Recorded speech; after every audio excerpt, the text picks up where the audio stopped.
Yo siento más dolor que otra cosa en Domínguez. No es un arte, vamos a decir, de ninguna manera divertido como a la manera de un Magritte, por ejemplo. Yo creo que es una obra donde realmente se ve quizá y se siente quizá algo de lo que Unamuno llamó el sentimiento trágico de la vida. Eso es lo que yo siento más en él. No una cosa, vamos a decir, alegre ni apoteósica, sino más bien tristezas. Tierna y violenta. Es una persona tierna y violenta, llena de delicadezas y al mismo tiempo otra persona dentro de él que es un león. Estaba profundamente marcado por su enfermedad, que lo deformaba completamente. Por un lado, hacía casi exhibicionismo de algunos de sus desarrollos extremos de algunos de sus miembros, y por otro lado, era una cosa que le dolía mucho. Él era un gran conquistador y su deformación física lo tenía muy traumado. Eso se une a que él no llega a encontrar nunca la forma de expresión que él cree, la suya propia, la definitiva de su obra. Oscar Domínguez a une très grande importance dans la peinture surréaliste, naturellement, comme je l'ai dit plusieurs fois, c'est qu'il est arrivé juste après Salvador Dalí et il a donné une vision du génie espagnol, ça vous peut dire, très différente, puisque c'était pas comme...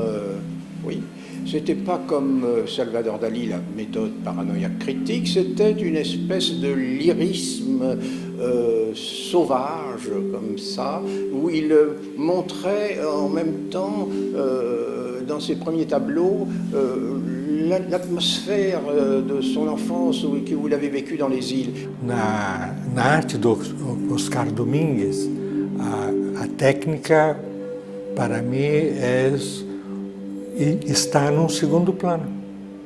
Me interessa muito mais o que ele diz. Ou seja, qual é a imagem que ele dá para a gente ver.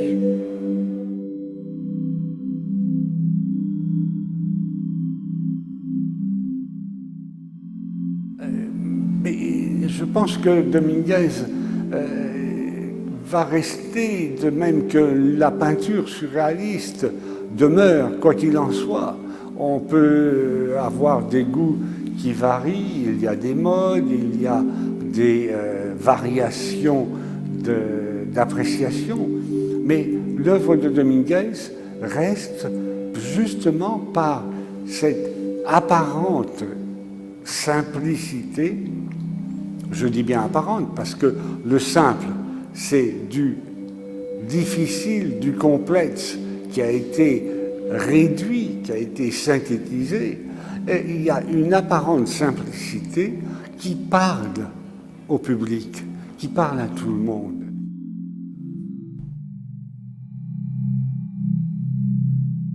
Donc il était très aimé il était en même temps un homme charmant, hein. Il avait un physique terrible comme ça, puisque son ami Léo Mallet, le romancier Léo Mallet, disait qu'il ressemblait à King Kong, mais il était d'une douceur exquise. Voilà. Et alors, c'est ce mélange de contradictions, de provocateurs très généreux, très gentils, qui faisait le caractère unique de Oscar Domínguez. Es una vida pues, de un hombre que tiene, digamos, tendencia al exceso, tendencia a vivir, digamos, un poco al límite, pero más allá de eso, a mí realmente de Domínguez lo que me interesa es lo que en su obra haya cuajado, ¿no? Yo creo que es indispensable, si uno piensa en surrealismo, pensar en personas como Oscar Domínguez o como Antonin Artaud, gente que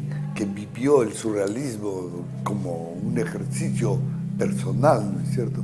No como una teoría, no como una explicación, sino que trataron de serlo hasta el fondo.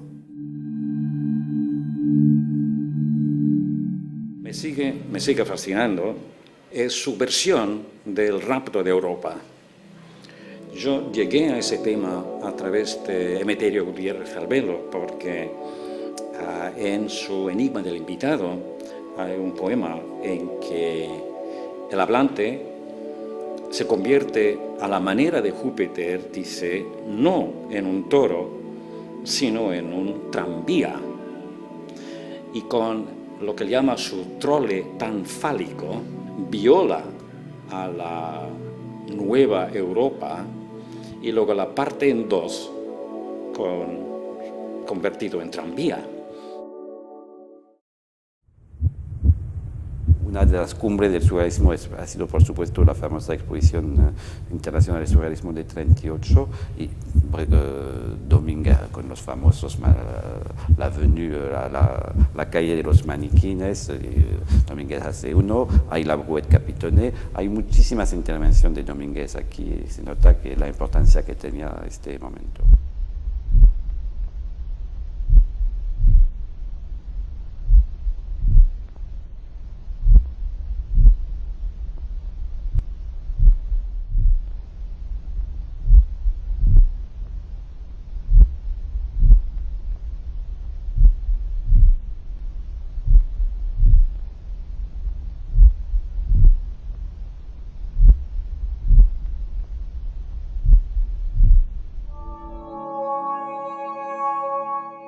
Por supuesto, hay objetos emblemáticos que aparecen y que siguen apareciendo en toda la vida de Dominguez.